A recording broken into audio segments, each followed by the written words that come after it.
The night sky over the mining colony was filled with smoke and fire. Huge machines roared like monsters as they tore deep into the red ground, pulling out shining stones that powered the human empire. Among the noise and dust, a small boy named Eli ran through the metal corridors, holding a stolen piece of bread in his dirty hands. He was only 10 years old, skin tanned by the twin suns, hair messy with ash, but his eyes still held a spark of kindness that this cruel world had not taken away yet. He often sneaked food for the slaves, aliens from other worlds who worked under the human guards. That night he heard a cry coming from the far corner of the mining pit. It was soft and weak, like someone too tired to scream. Eli stopped and looked around. The guards were drinking and laughing near the control tower. No one would notice him. He climbed down the rusty ladder and followed the sound. There behind a pile of broken metal he saw her, a small alien girl, maybe his age, maybe younger. Her skin was pale silver blue, shining faintly under the lights. Her eyes glowed like little stars, full of fear and pain. Chains wrapped around her arms. Her knees were scraped and bleeding a dark purple color. When she saw Eli, she tried to hide, trembling. "It's okay," Eli whispered. "I'm not one of them." The girl said nothing. Her voice came out weak and trembling. "You'll get punished if they see you. Humans are not supposed to help us." Eli looked at her chains. "I don't care." He pulled a small metal pin from his shirt and started picking the lock. It was something he had done before. He used to free small animals trapped in cages near the fields. After a few clicks, the chains opened. The girl stared in shock. Why are you helping me?" Eli smiled, his face smudged with dirt. "Because you look sad." The girl blinked, confused. "You don't even know me." "Maybe one day I will," Eli said softly. He gave her the bread and watched her eat it slowly, almost afraid it wasn't real. Her name, she said, was Lyra. She was from a far world that humans had invaded years ago. Her parents had been taken away and she was sold to the mines. Eli listened quietly as the machines roared above them. The air smelled of metal and heat. "Lyra," he said suddenly, "when we grow up, let's leave this place. You and me. We'll go somewhere far away. No one will hurt you there." Lyra looked at him with disbelief. "You can't mean that. You're human." "I'm not," Eli shook his head. "I don't care. You're my friend."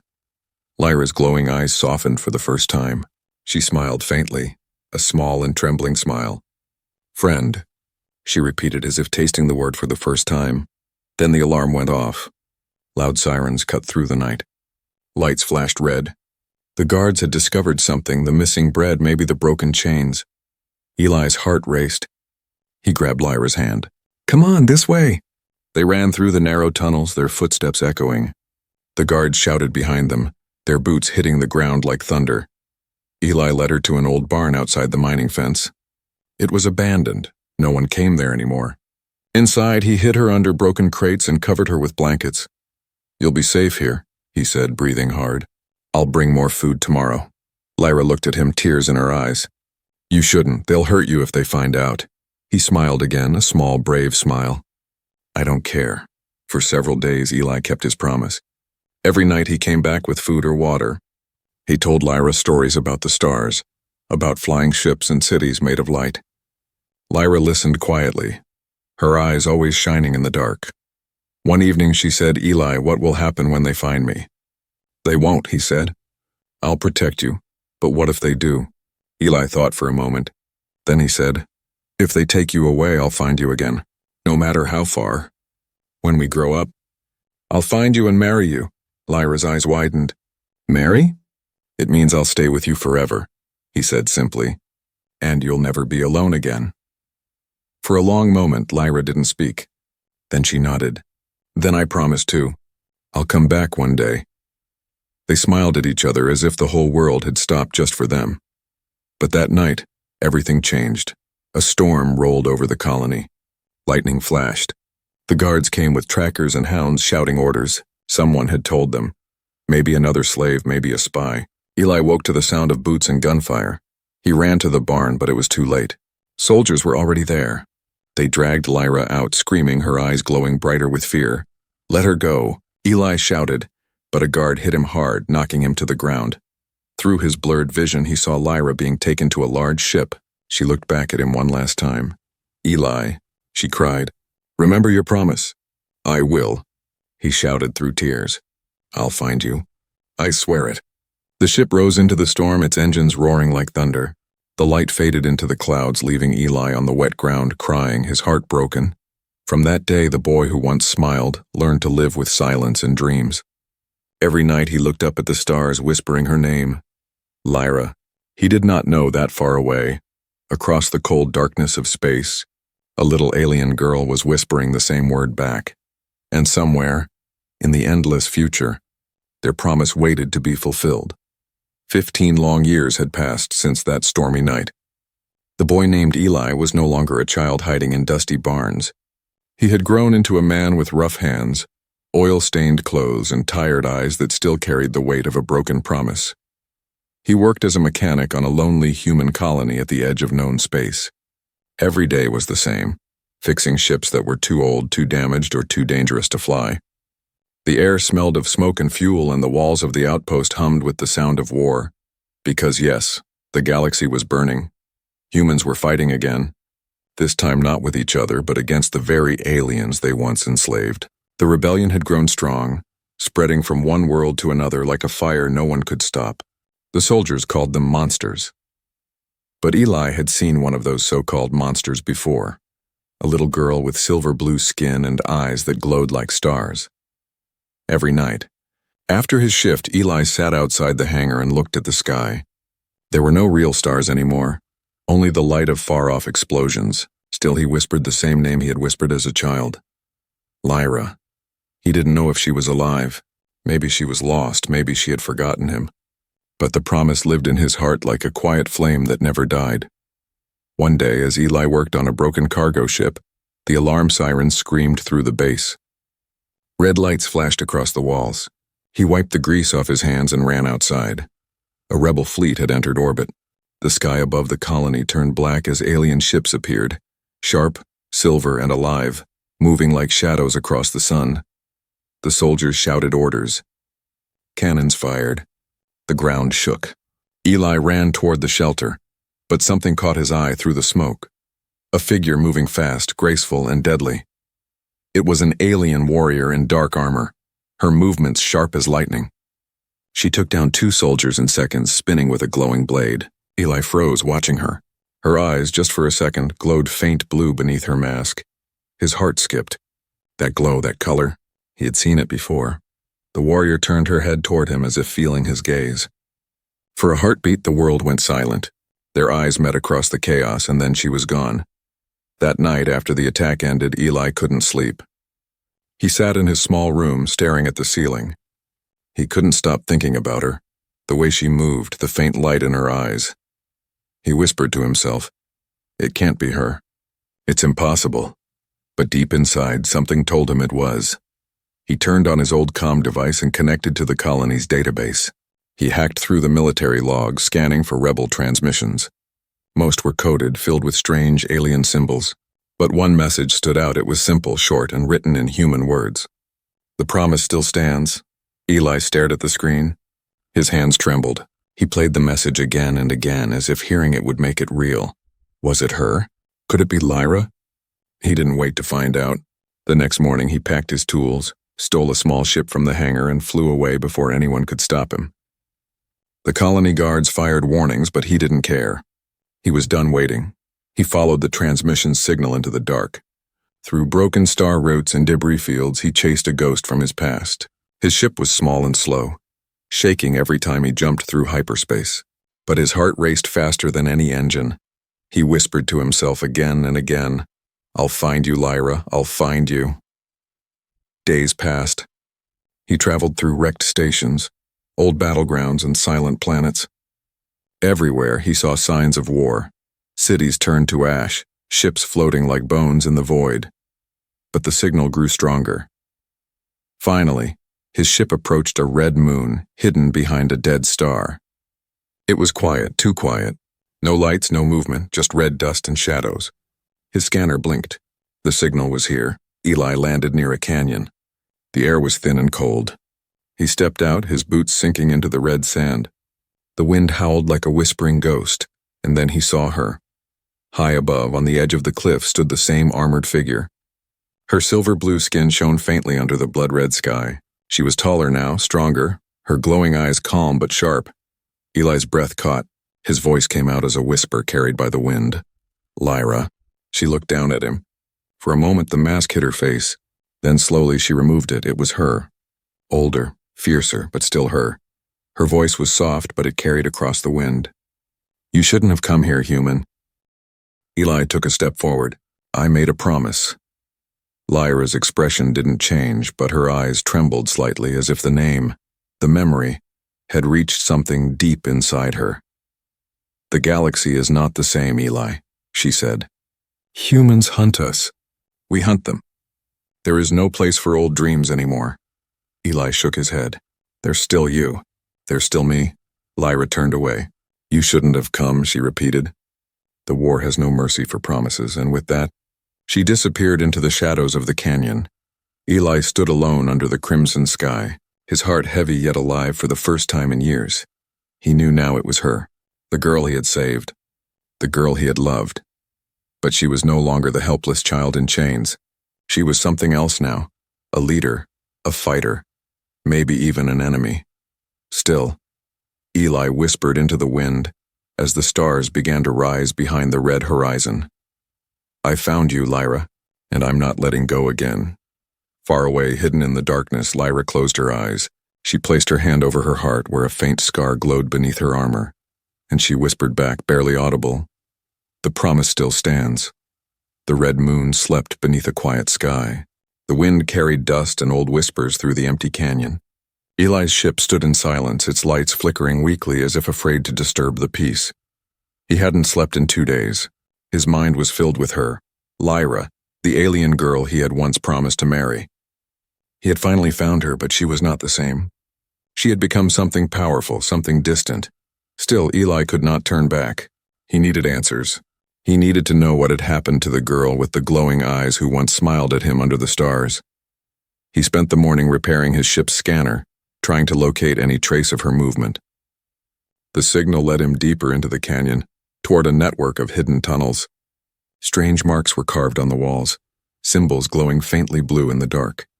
Eli followed the light. His boots echoed against stone.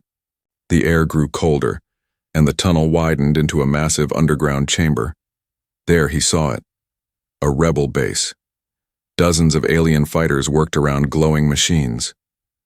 Their ships were strange and beautiful, built from living metal that pulsed like veins. They moved quickly with silent discipline. Eli hid behind a rock, watching. He had never seen anything like it. The humans always said aliens were wild, mindless creatures. But what he saw here was order, unity, and pain. Every face carried scars. Then he saw her. Lyra stood on a raised platform surrounded by alien officers. She no longer wore her battle mask. Her silver-blue skin shone under the cold light, and her long white hair flowed like silk. Around her neck hung a small pendant, one Eli remembered giving her years ago, a simple metal star he'd made from scrap. His heart stopped. She still had it. He stepped out of the shadows. The guards saw him first. They shouted in their language, raising weapons. Lyra turned sharply. For a brief moment, her eyes widened in shock. "Stop," she ordered. Her voice was calm, steady. The guards froze. Eli lifted his hand slowly. "I didn't come to fight." The guards looked to Lyra. She nodded once, and they lowered their weapons, though their eyes stayed sharp. Lyra stepped forward. "You shouldn't be here, Eli." He smiled faintly, tired but sincere. "I've heard that before." Her face softened for a heartbeat, then hardened again. "This place is not for humans. If my people see you, they'll kill you." "I came for you," he said quietly. Her expression changed. Something flickered behind her eyes, a memory fighting to break through the armor she had built. "Why?" she asked. "Because I made a promise," Eli said. "And I don't break promises." For a long moment, the chamber was silent except for the hum of alien machines. Lyra turned away and walked to the platform's edge. "You don't understand," she said. "The humans, your people, burned our worlds. They took our children. I can't forget that." "I know," Eli said softly, "but I never hurt anyone. She turned back sharply. "You wear their face, Eli. You carry their blood. When your kind looks at mine, they see tools, Slaves, not people. Her voice trembled slightly on that last word. Eli took a step closer. And when you look at me, what do you see? Lyra stared at him silent. Then slowly her hand lifted toward his face, but stopped halfway. I see a boy who promised me something impossible. He smiled sadly. Then let's make it possible. Lyra looked down. You don't know what you're saying. There's no peace left. The humans are building something, a weapon that can end us all. My army is preparing to strike first before it's too late. Eli frowned. You mean another war? She nodded. A final one. The silver flame must burn everything clean. The silver flame? Eli repeated. That's what they call you. Isn't it? Her eyes flashed cold and bright. It's what they made me. Eli stepped forward again, ignoring the guard's warnings. Then let me help. I don't care who fights who. I just want to stop people from dying. I want to stop you from dying. Lyra shook her head. If you help me, your people will hunt you. If you stay, mine will never trust you. Then let both sides hate me, Eli said. But I won't leave you again. For the first time, Lyra's eyes softened. She took a slow breath and whispered, You're still the same. He smiled. So are you. Her lips trembled slightly as if fighting a hidden smile, but she quickly turned away. Follow me, she said. She led him through narrow corridors until they reached a quiet chamber filled with holographic maps. Blue light danced across the walls, showing human bases, fleets, and targets. This is what you're planning? Eli asked. You're going to destroy them all? Lyra crossed her arms. If I don't, they'll destroy us. Eli stepped closer, his voice gentle. There's always another way. Lyra stared at him for a long time, silent. Then she said, almost in a whisper, You really haven't changed. Before he could answer, an alarm blared. Red lights flashed. A guard ran in, shouting words Eli couldn't understand. Lyra's face turned pale. The humans found us. Explosions shook the tunnels. The ground cracked. Dust fell from the ceiling. Lyra turned to Eli. You have to go, now. I'm not leaving you, he shouted. She grabbed his hand just for a second, and her touch was warm, familiar, real. Please, she said. I can't lose you again, he held her gaze. Then come with me. Her lips parted as if to answer, but the ceiling collapsed, separating them in a storm of fire and rock. Eli fell back, coughing through the dust. Through the chaos, he saw her one last time, standing against the flames, her eyes glowing bright, her voice echoing through the tunnel. The promise still stands. Then the world went dark. The world was nothing but smoke and silence.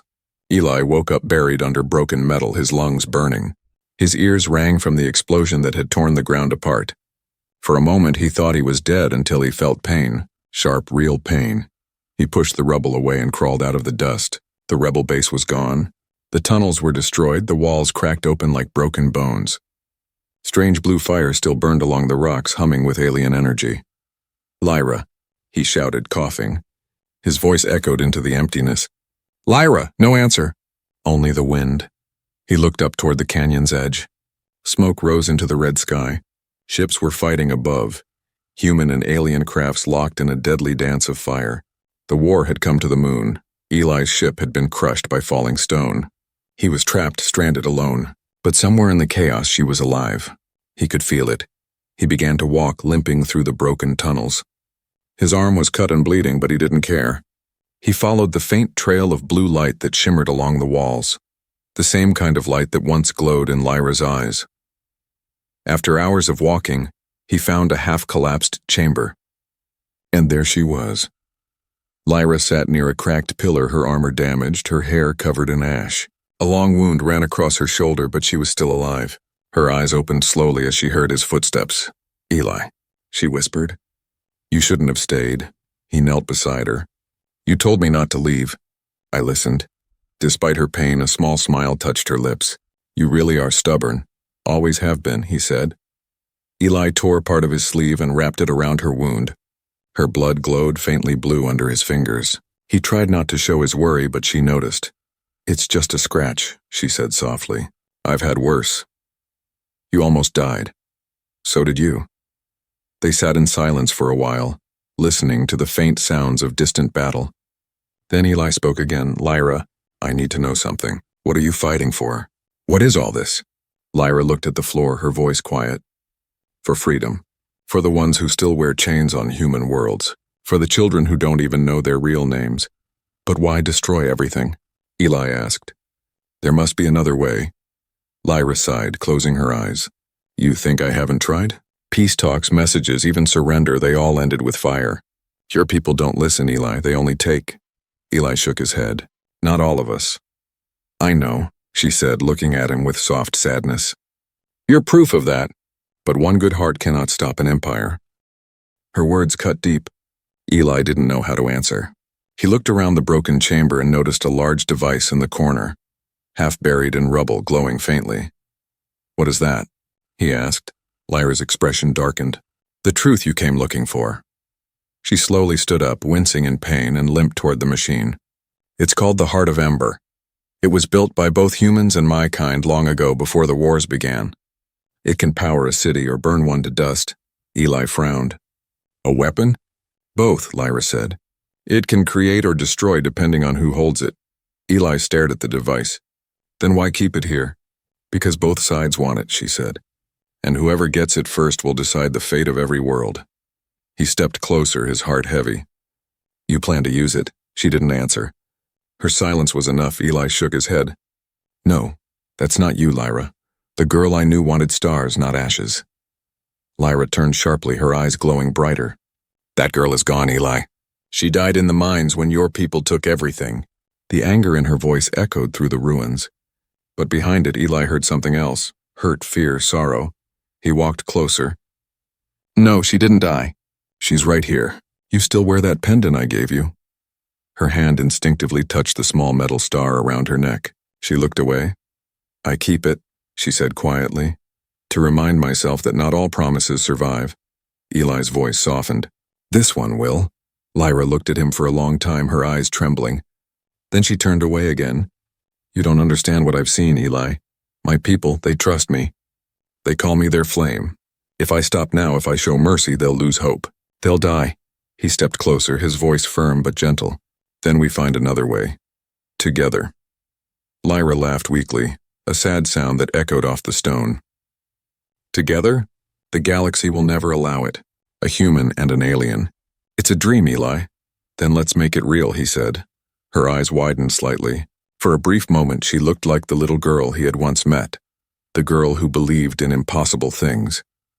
But then the sound of engines roared above them. Human dropships. Searchlights flashed through the cracks in the ceiling. They've found us, she said bitterly. Eli reached for her hand. We have to go. Lyra didn't move. If they take the heart, it's over. I have to destroy it before they arrive. No, Eli shouted. If you do that, you'll kill yourself. She looked at him sadly. Maybe that's the price. Lyra, please. She stared at him for a long, quiet moment.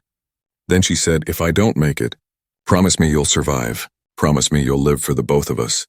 Eli grabbed her shoulders. No, I'm not letting you go again. Before she could answer, the ground shook violently. The ceiling began to collapse. A blast tore through the chamber, throwing them apart. When Eli looked up, soldiers were dropping from above, humans in heavy armor. One of them shouted, Target found! Secure the alien! Lyra stood with her blade drawn, her eyes burning like blue fire. She turned to Eli, her voice echoing through the chaos. Remember the promise. And then the world exploded in light and sound. The smoke had not yet cleared when Eli woke again. The air was thick with fire and dust. His body ached and his ears still rang from the explosion. Through the haze he could see shapes moving, shadows of soldiers armored and armed. He tried to stand, but a heavy boot pressed down on his back. Stay down, traitor, a cold voice said. Eli turned his head and saw Commander Rourke, his old superior from the colony. The man's armor gleamed under the burning light, his face hard as stone. Rourke, Eli croaked. You shouldn't be here. I could say the same about you, Rourke replied. You've been keeping dangerous company, son. Helping rebels, consorting with aliens, Eli's eyes widened. Where's Lyra? Rourke smirked. The alien? Don't worry. We'll find her soon enough. He motioned to two soldiers. They lifted Eli roughly to his feet, chaining his wrists. Eli struggled, shouting, She's not your enemy! She's trying to stop this. Rourke leaned close. She's exactly the enemy, Eli. You just don't see it yet. As they dragged him toward the transport ship, Eli saw the chamber collapsing behind them. The heart of ember glowed faintly beneath the rubble, alive but unstable. And Lyra? She was gone. When he woke again, he was inside a cold metal cell aboard a human warship. His wrists were bruised and his head throbbed. Outside he could hear engines rumbling, a fleet heading toward the rebel world. He sat quietly staring at the floor, his thoughts heavy with guilt. He had wanted to protect Lyra, but instead he had led the enemy right to her. Hours passed before the door hissed open. Commander Rourke entered, hands behind his back. "You've caused quite a mess, Eli." Eli glared at him. "You don't understand anything." "Oh, I understand plenty," Rourke said calmly. "You were seen helping an alien terrorist. We intercepted your ship's data. You sent her coordinates to our systems." Eli froze. "What?" Rourke tossed a datapad on the table. It showed logs of transmissions, his transmissions. Except he had never sent them. "You hacked my signal," Eli said in disbelief. Rourke smiled thinly. "We had to keep track of you. You've always been too soft. You wanted peace when this galaxy needed control." Eli slammed his fists against the table. "You used me to find her." Rourke's voice grew cold. "Don't fool yourself.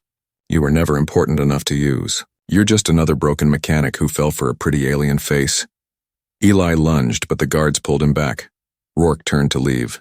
"We'll destroy their base within the hour. And when we have the heart of ember, this war will finally end our way." When the door closed, Eli sat in silence, shaking with anger. He had been betrayed, used like bait. But worse, Lyra would think he betrayed her. Hours later, the ship shook violently. Sirens screamed. The lights flickered red. A guard rushed past shouting, "Rebel ships! They've found us!" Eli's heart raced. Lyra had come. As the ship trembled, Eli looked at the metal cuffs around his wrists. He pulled hard, twisting until the skin tore, until pain shot through his arms. One link snapped. Then another. Finally, he broke free. He stormed out of the cell, grabbing a fallen guard's keycard. The corridors burned with alarms. Soldiers ran past, shouting orders. Through the windows, Eli could see flashes of battle, blue and red fire lighting the void. He ran to the command deck. The doors slid open, revealing chaos. Rourke barked orders while the ship's crew scrambled to fight back. "Commander!" one officer shouted. "The alien fleet is closing in." "They're targeting the reactor." Rourke's eyes burned with fury. "Then hit them with everything we've got." Eli stepped forward. "Stop this, Rourke. You'll destroy everyone." Rourke turned, his gun already raised. "You again?" Before Eli could react, the ship shook from a direct hit. The blast threw them both to the floor. Sparks rained from the ceiling. The control panel caught fire. Eli crawled to the console, pressing a few buttons. "I can disable the weapons?" Rourke kicked him away. "You're not saving her, boy. You're ending this war right here." He raised his gun, but a sudden explosion tore open the side of the ship. Air rushed out. A figure flew in through the breach, landing between them with the grace of a comet. It was Lyra. Her armor was cracked, her eyes burning bright blue.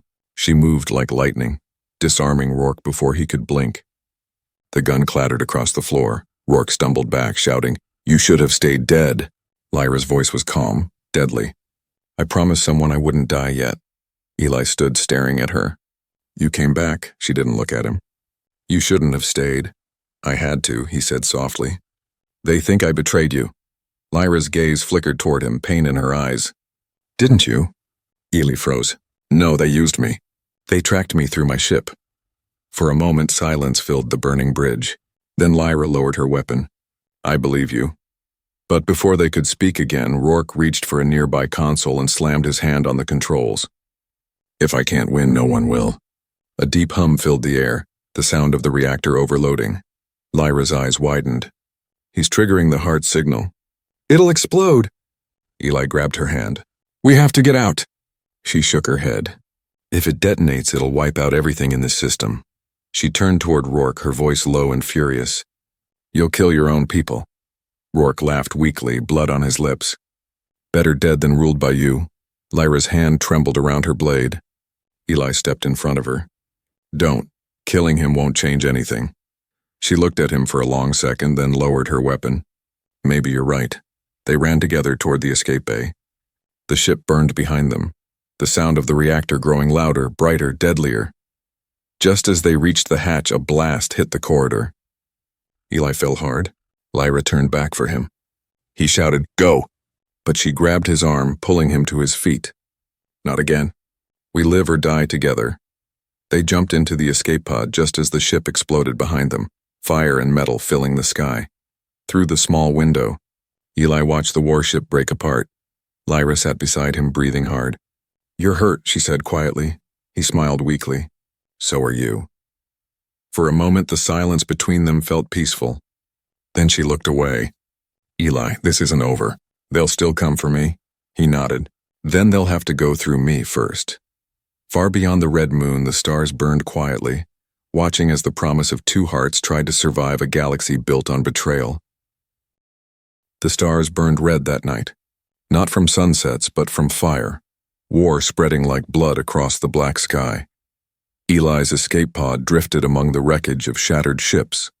The silence outside was broken only by the faint hum of cooling metal and the faraway cries of dying engines. Inside the pod, Lyra worked quickly, her fingers flying over the controls. Her silver-blue skin was covered in bruises and burns, but her eyes still burned like twin flames.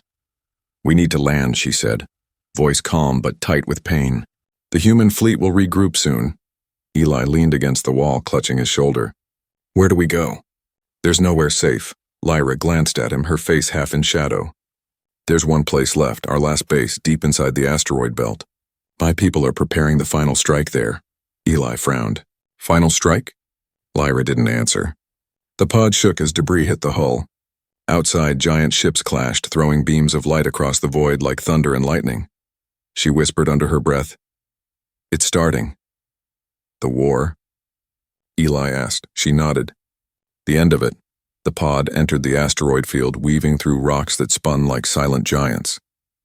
After an hour of tense silence, a dark structure appeared ahead, a massive alien fortress built into a hollow asteroid. It glowed with blue veins of energy. "This is where the rebellion began," Lyra said, "and maybe where it ends." As the pod landed, alien soldiers surrounded it, weapons drawn. They aimed until Lyra stepped out. Their eyes widened in respect. "Commander Lyra," one said in their language. "We thought you were lost." "I don't die easily," she replied. Then she turned to Eli. "He's with me." The soldiers hesitated but obeyed. Eli felt their eyes on him, cold and distrustful. Inside the base, the walls pulsed with living light. Massive screens showed the human fleet moving closer. Commanders spoke in hurried voices, preparing for battle. At the center stood a giant structure, the Heart of Ember, fully active now. It floated inside a chamber of energy, glowing brighter than before.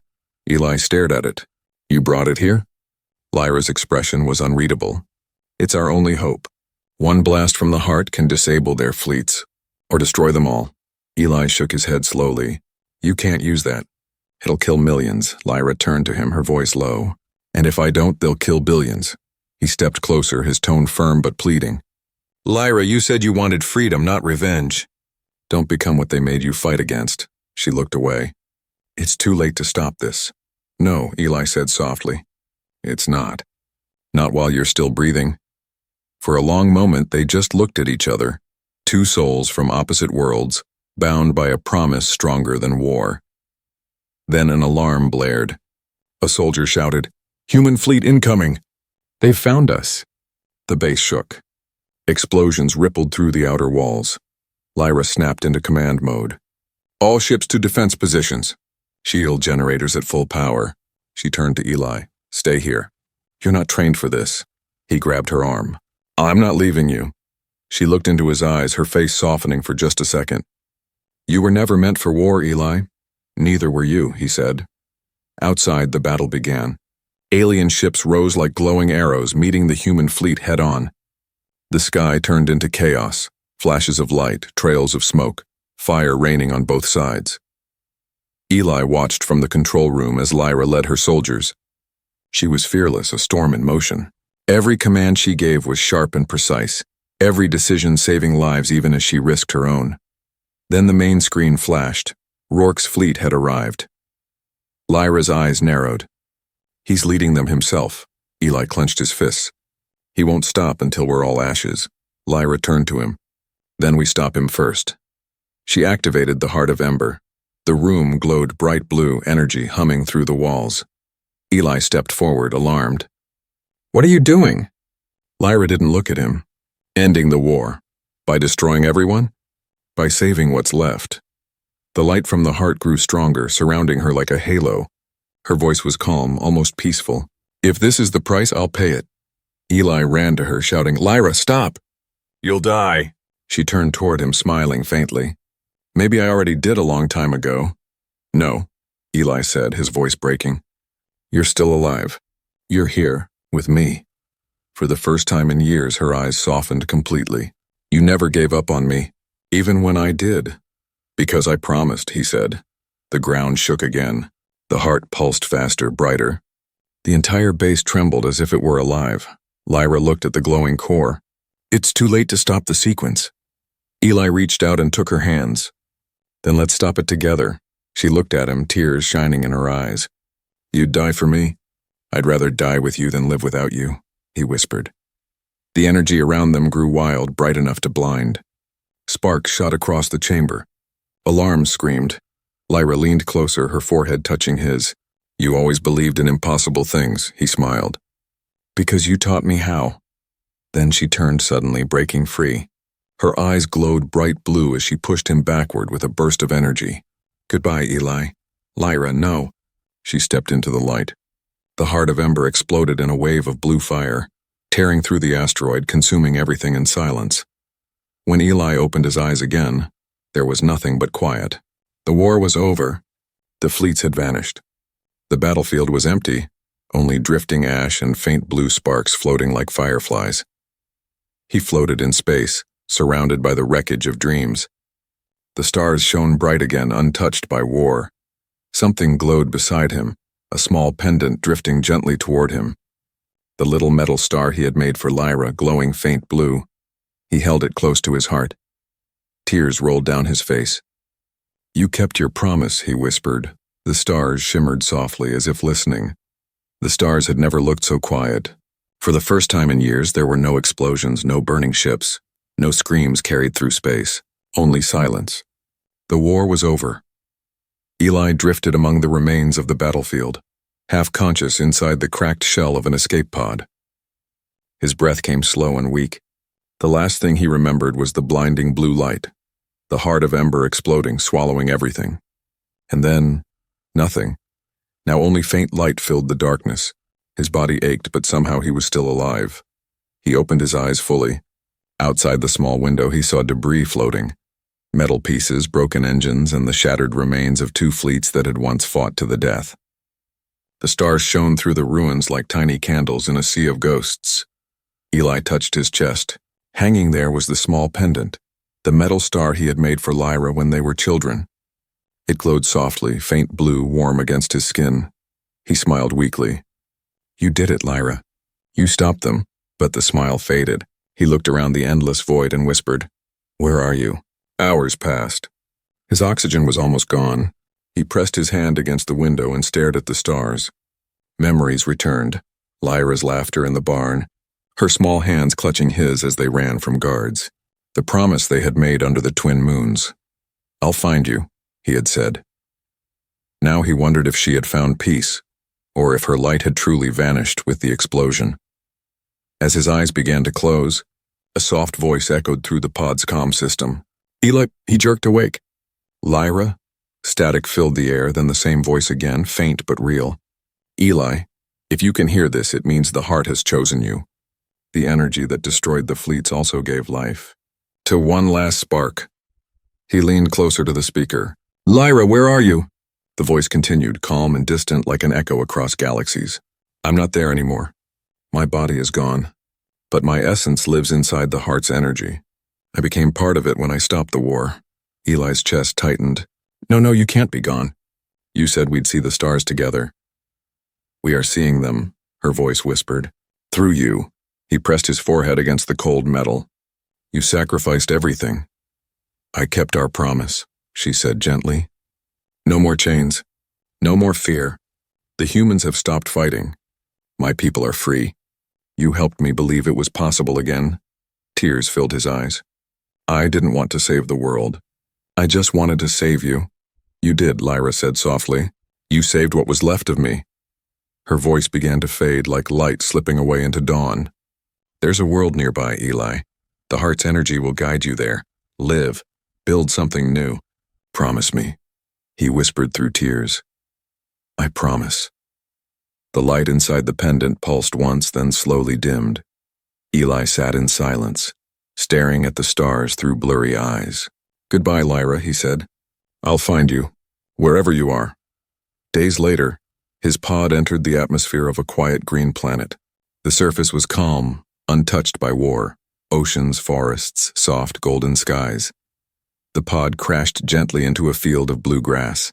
Eli crawled out coughing, feeling the fresh air against his face. For the first time in years, he breathed without fear. He walked for hours until he reached a small hill overlooking a silver lake. The wind moved through the grass like whispers. The world was alive, peaceful, whole. He sat there staring at the horizon as the two suns set together, painting the sky in gold and violet. From his pocket, he took the pendant and placed it on the ground. This is your world now, he said softly. Then something strange happened.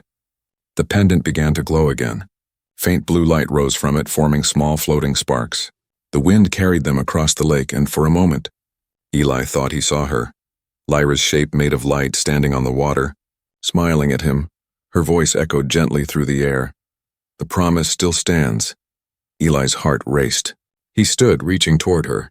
But as he did, the light faded into the air, leaving only calm waves behind. He fell to his knees, tears mixing with the soft rain that began to fall. I'll never forget you, he whispered. Never. Years passed. On that same world, a small settlement grew.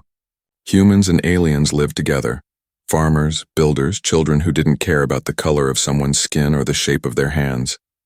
They only cared about the stars, and among them lived an old man named Eli. His hair had turned gray, but his eyes still held the same spark. He taught the children how to fix machines, how to fly ships, and how to dream. Every night he climbed the same hill where his ship had crashed long ago. There he looked up at the twin suns and the stars beyond. He would take the pendant from around his neck and hold it to the sky. Sometimes, it would still glow faintly blue only for a second, but enough to make him smile. He would whisper, "Still keeping our promise, Lyra." And in that moment, when the wind blew softly across the field, it almost sounded like laughter, gentle, bright, and familiar. Final scene, cinematic closing. The camera drifts upward from the quiet hill.